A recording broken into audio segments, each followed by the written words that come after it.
Have the Giants closed the gap on the Dallas Cowboys this offseason? All that and more in this episode of the Locked On Cowboys podcast.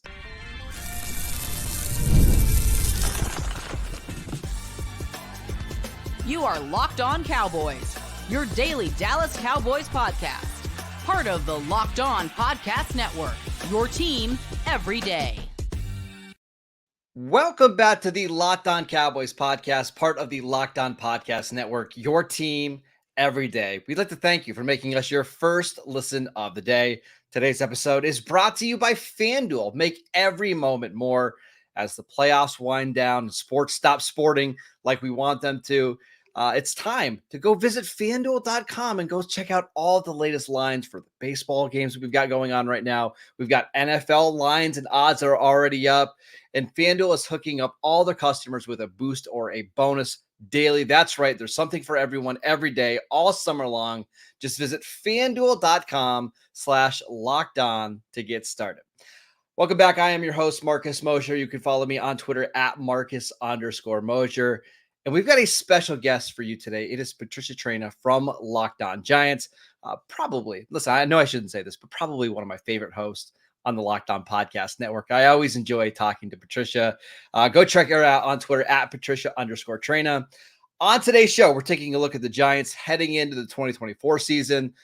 What's the outlook for Daniel Jones? Has this team caught the Cowboys in the NFC East? But Patricia, let's just start with this. What are the expectations for the Giants kind of going into this, was it the third season now with Brian Daboll? Yeah, the expectations are to look like the team in 2022 as opposed to the 2023 version. You know, it's kind of weird. You would have expected the season that the Giants had last year to be the one that they would have had in Daboll's first year, and they kind of flipped it a little bit. So there was a little bit of maybe inflated optimism when in fact, you know, if you, in retrospect, you go back and you listen to what Joe Shane, the general manager, said, what Daboll said, they sounded a little hesitant about, you know, do we have enough to really, you know, build on what we started in 2022? So the expectation is the team's got to be better, simply put. I mean, the offense was just absolutely abysmal. The offensive line was just a mess, you know. Now, granted, there were some circumstances, there were injuries, you know, which we have to take into consideration. But really, other than Saquon Barkley, when he was healthy, nobody played well on this offense last year. So Saquon Barkley is now in Philadelphia. The Giants now have Malik Nabers, you know, to boost the passing game, but they really need for Daniel Jones to step up because Daniel Jones, you know, look, we're going into year 6 with him. And we're still asking ourselves, what do they really have in him? Is this the Daniel Jones of 2022 when he led the team to the playoffs? Or is this the Daniel Jones that every year has looked like a deer in the headlights? I can't wait to talk about Daniel Jones. We're going to save that for segment 2. That's a little bit of a tease for us Locked On listeners. But I want to ask you about Malik Nabers because you brought him up. How has he looked during OTAs and mini camps? And do you think he can be the type of player to get this offense back on track? Because they really, I mean, I'm not saying anything out of turn here, but they haven't had a receiver that has taken over a game since they've traded away Odell Beckham. You know, you mentioned Odell Beckham Jr., and one of the first things I thought when I was watching Malik Nabers this spring is, my gosh, he almost reminds me of a bigger and stronger Odell. Mm-hmm. I mean, the same, you know, flashy playmaking ability, a lot more humble, you know, very, very grounded. And what's interesting is that head coach Brian Daboll said that this kid still has some more things to learn in this offense to really, you know, be able to go full blast. So, you know, whether that's different positions or techniques or whatever, they didn't go into any specifics, but, you know, Malik Nabers has come as advertised so far. Now, keep in mind, in the spring, there's no contact, there's no pads, so the cornerbacks can't do press man coverage or anything like that. But you watch Malik Nabers run down the field and run his patterns. He's separating, and I'm not just talking by a half a yard or a yard. He's separating by several yards, and he's also making some acrobatic plays that, you know, if this was in the preseason, you would definitely see them on the highlight reels. I hate that the Giants got Malik Nabers, one of my favorite players in the draft. It's so much fun to watch at LSU. So I wish nothing but the best for Malik. He seems like a great guy. He's going to be an awesome player in the NFL. Just too bad he had to go to the Giants. Patricia, let's transition over to the defense because Wink Martindale is gone, but that doesn't mean I think the defense is going to be worse this year. Frankly, I love the addition of Brian Burns. What are your expectations for the defense now in the post Wink Martindale era? Well, I think it's going to be more flexible. Wink Martindale often lived and died by the blitz, by bringing pressure. And as you know, if you don't have the support on the back end, you're going to get burned. Now, the Giants have a very young defensive secondary. All right. They lost Xavier McKinney, their safety. They didn't re-sign Adoree Jackson, so they're going to go with at the cornerback. They're going to go with Deontay Banks, who was a starter for them last year. Right now, they've got Cordell Flott, a third-year player who last year was their slot cornerback. He's penciled in as the outside CB2. At safety right now, it's going to be Jason Pinnock returning from last year. And the expectation is eventually it'll be Tyler Newman, their second-round draft pick, but it may be Dane Belton to start, or it might be a combination. So right now, a lot of young players in that defensive secondary. So if you're, running a Wink Martindale defense, you're basically exposing these guys. So one of the things Shane Bowen, actually two things that's going to be different with Shane Bowen's defense, less man coverage. It's going to be more zone, which is generally easier for these younger cornerbacks. And the pass rush is going to come ideally from the front seven. So, you have the addition of Brian Burns, as you mentioned. Kayvon Thibodeau is going to be back. Bobby Okereke can do his thing if he needs to. Dexter Lawrence, who's a big pass rusher for the Giants. So they want to get home with the front seven and let that back, four play, the zone coverage, which should keep them from being exposed. Really quickly, before we move on, can we just talk about Dexter Lawrence for 1 minute? Because I was furious last year that he didn't make first team All-Pro, because honestly, Patricia, I think you could have made a case that he was the best defensive player in the league. He just happened to play on a defense that wasn't very good. You get to see him every single day. Is he as dominant as at least I think he is? Oh my gosh, yes. I mean, first of all, I got to tell you, he's always so happy and happy-go-lucky, and he's just, you can't help but smile. I would be too if I was that good. I get it. I mean, he's just such a cool dude. He's got the nickname Sexy Dexy, so it's like, not that a lot of us call him Sexy Dexy, but hey, listen, a guy that size and who's that good, we'll call him King if that's what he wants. But yeah, he is so good. He really is. And he makes his teammates around him better. Unbelievable. And what's cool about Dexter Lawrence is if you talk to him, he'll tell you that, no, I got a lot more work to do. I'm not anywhere near where I need to be. Well, if you're nowhere near where you want to be and you're this good already, my goodness, what's he aiming for, and how good can he really be? He is an unbelievable player. It was an absolute joy to watch him last year. I can't wait to see what he looks like in 2024. Patricia, let's talk about Daniel Jones and how much this 2024 season means for him next. This episode is brought to you by FanDuel.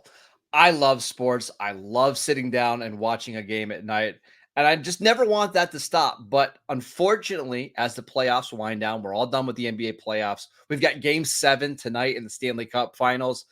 We get fewer and fewer games to watch, and the sports just aren't sportsing like I'd like them to. But FanDuel lets me keep the sports going whenever I want. All I have to do is open the app and dream up bets anytime that I'm in the mood.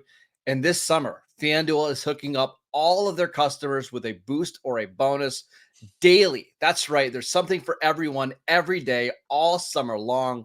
So head over to FanDuel.com/lockedon and start making the most out of your summer with FanDuel, the official sports betting partner of Major League Baseball. Welcome back to the Locked On Cowboys podcast. Are you watching Fox Sports or ESPN on your TV all day? Are you having to turn down the volume because of all that shouting? Make the switch to Locked On Sports today, a free 24/7 sports streaming channel program for you every day to bring you the biggest stories without all that unnecessary screaming. Locked On Sports today brings you can't miss analysis, opinions, and news, streaming 24/7 on YouTube or on the free Amazon Fire TV channels app. part of the Locked On Podcast Network, your team every day. Welcome back. We are here with Patricia Traina from Locked On Giants discussing the 2024 outlook for the New York Giants. And Patricia, let's talk about Daniel Jones. This is a big year from him. What do you expect? He's got to play better.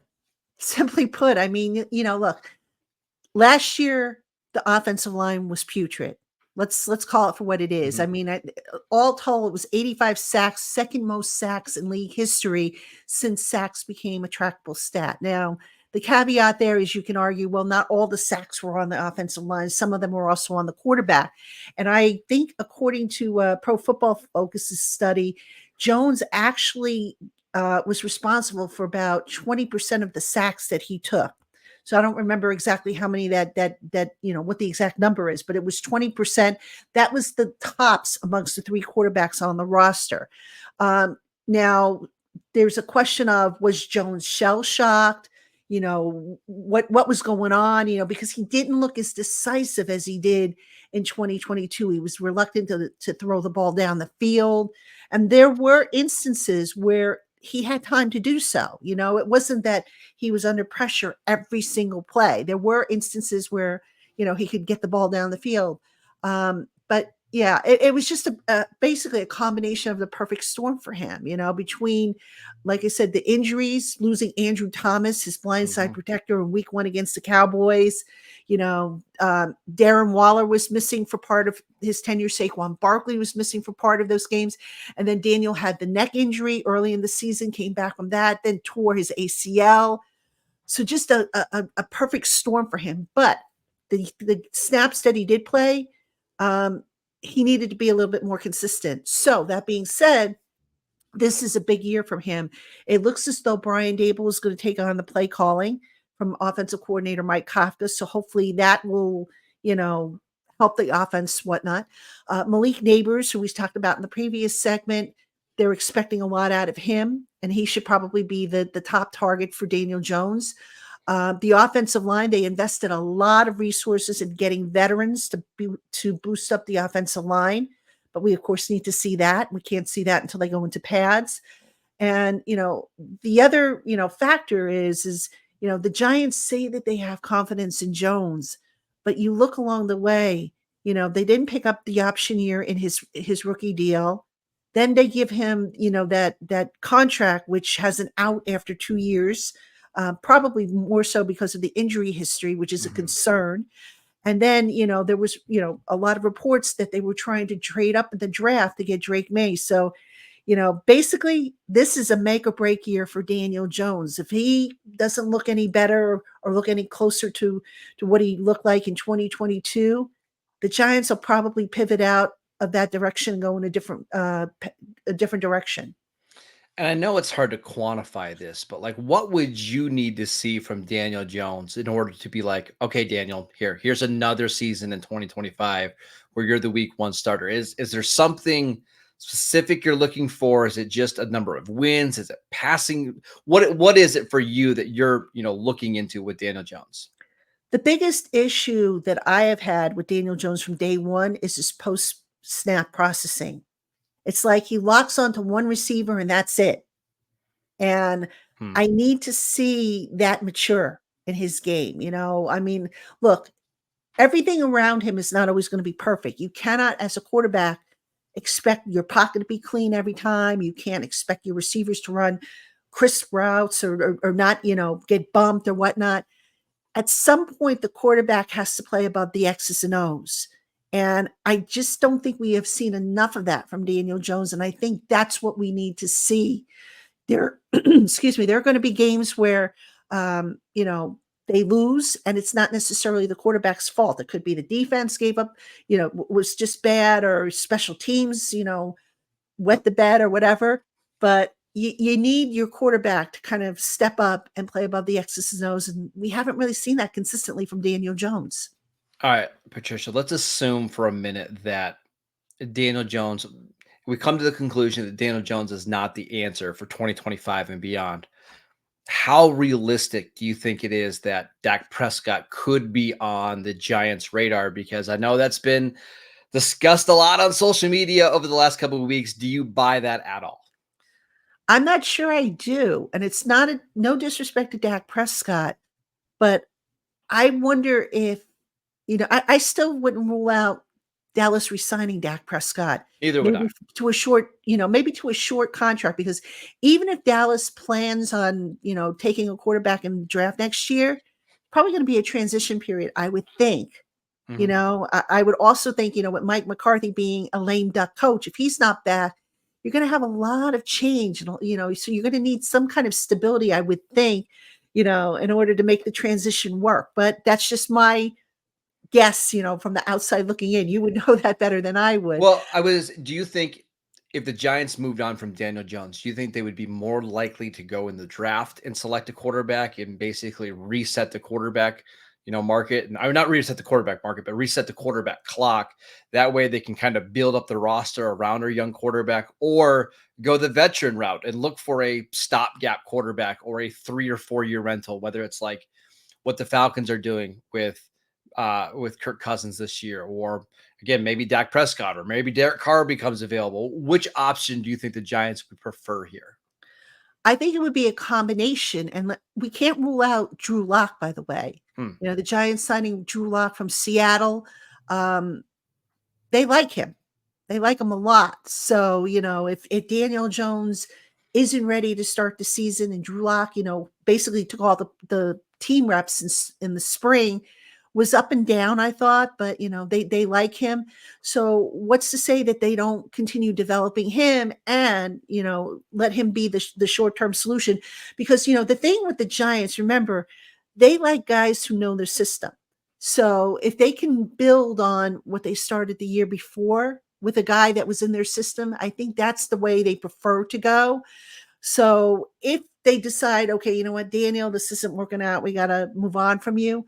Maybe, if Drew Lock shows that he can hold down the fort for a year or so, they go with him, and then they bring in a rookie, because I think that was originally what they wanted to do this year.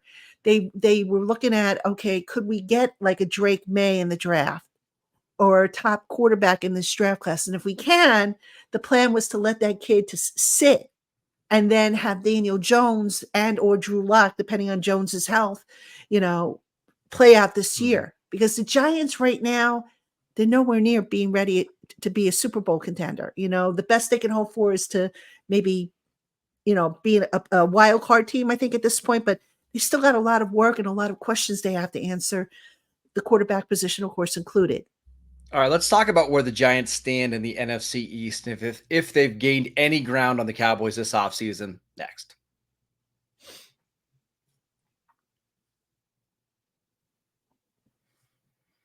Welcome back to the Locked On Cowboys podcast. Everydayers. On tomorrow's show, we're talking with Gino Camilleri from Locked On Eagles to discuss their offseason.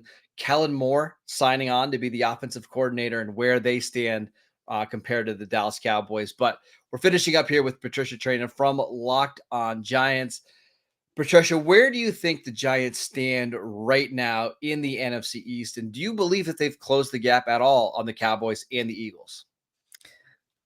I think the Giants are a little bit more, this is going to sound weird, and I think a lot of people are going to disagree with me on this, but I think they're a little bit more stable right now than the Cowboys. I mean, you've got a head coach going into a lame duck season. You've got a quarterback going into a lame duck season.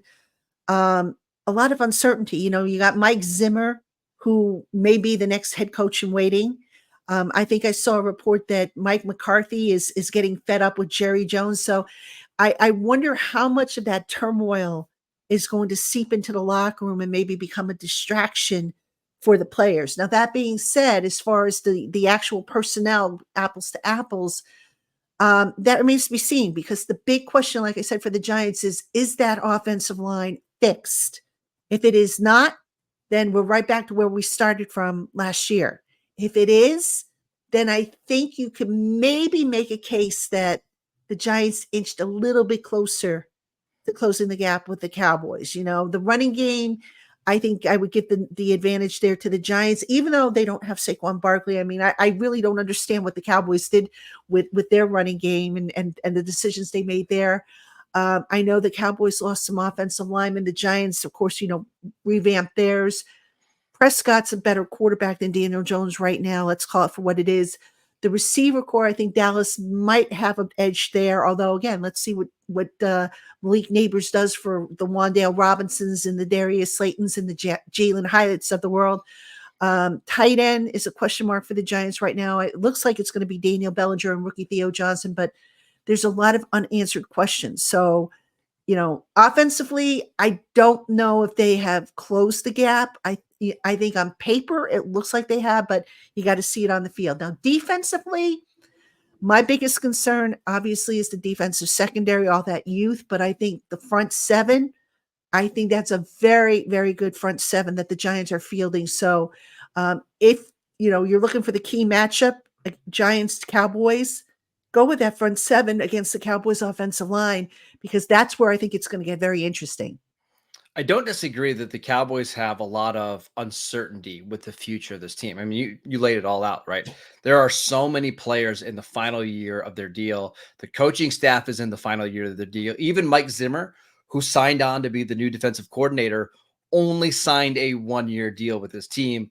I think the Cowboys are very comfortable being uncomfortable. Like, they want to see how this season plays out before they make any big changes, right?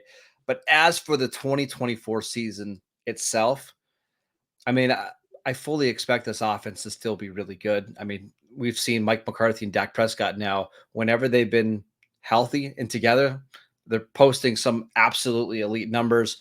I am a little bit worried about the defense in the post Dan Quinn era, like how are they going to be able to replicate the turnovers that they've gotten over the last couple of years? Probably not, but they still have a lot of talent. I won't be surprised long-term over the next 3, 4, 5 years if we do see the Giants be the more stable organization. But as of this year, I do think there is enough of a talent gap where I think the Cowboys and Eagles are significantly ahead of the other two teams in the division. Would you agree with that? On paper, yes. With the Eagles, they've got new coordinators. They're weird. Like, Yeah. we can bash the Eagles right now because nobody's representing them. That is one of the weirdest things that happened last year. How that team fell apart so quickly. And the Giants, I mean, they crushed him at the end of the season. They almost beat him the first time they played him. I think everybody's just penciling in the Eagles to be better than they were last year, but they've got some major, major unanswered questions there. Yeah, and it starts with their head coach, who needs to grow up. And I'm not just talking about the smack that he's talking. He's just, I think Julian Love, the former Giant, said it best a couple of years ago when Sirianni was, I don't know if you remember, I think it was in the playoff game when they were putting the hurt on the Giants, and Sirianni was caught on camera going up and down, nodding his head like, yeah, that's what I'm talking about, like a punk. And Julian Love was like, he said he was on Good Morning Football, and he said to the host, "You could coach that team. What exactly does he do?" So, I know this is turning into an Eagles bash. That's okay. This is great. Everybody that's listening to this podcast is loving this right now. This is amazing content. Let's call it what it is. Let's call it what it is. I mean, the Eagles have some questions, and Nick Sirianni is on the hot seat, which is unusual, you would think, because they've had a winning record. They have a good quarterback. They have a decent offense. Now they've also had they've lost Jason Kelsey, their future Hall of Fame center. So I'm sure all the nose tackles in the division, Dexter Lawrence and company, they're all celebrating that. They lost Fletcher Cox on the defensive line. He retired. So, the Eagles, they've got some questions. I wouldn't necessarily pencil them in right now to be the NFC East champions. And then you know what? We haven't talked about Washington. Washington, this ain't the Dan Snyder Washington Commanders here. No. This team, they could be sneaky good this year. I still think they're probably a year away, but I do think they're heading in the right direction. Yeah, they're much more competent now than they were during the Ron Rivera era. Yeah. I agree with Sirianni being on the hot seat. I mean, this is a franchise that fired Andy Reid, or let Andy Reid go. They fired Doug Peterson a couple years after winning a Super Bowl. If Nick Sirianni's team struggles again this year, they struggle to close out the year, and they can't win a playoff game, he'll be gone. I mean, that Howie Roseman in that front office, they do not tolerate losing season, or not only losing seasons, but not being successful in the playoffs. Turmoil. Yeah. So as all the Cowboys and Giants fans listening right now, we are praying and hoping that happens, because it would be awesome for our teams. Plus the content would be unbelievable. So let's hope that happens. All right. That is it for today's show. We want to thank Patricia Traina so much for jumping on today's show. She's an absolute blast to talk to. Go check her out on Twitter at Patricia_Traina.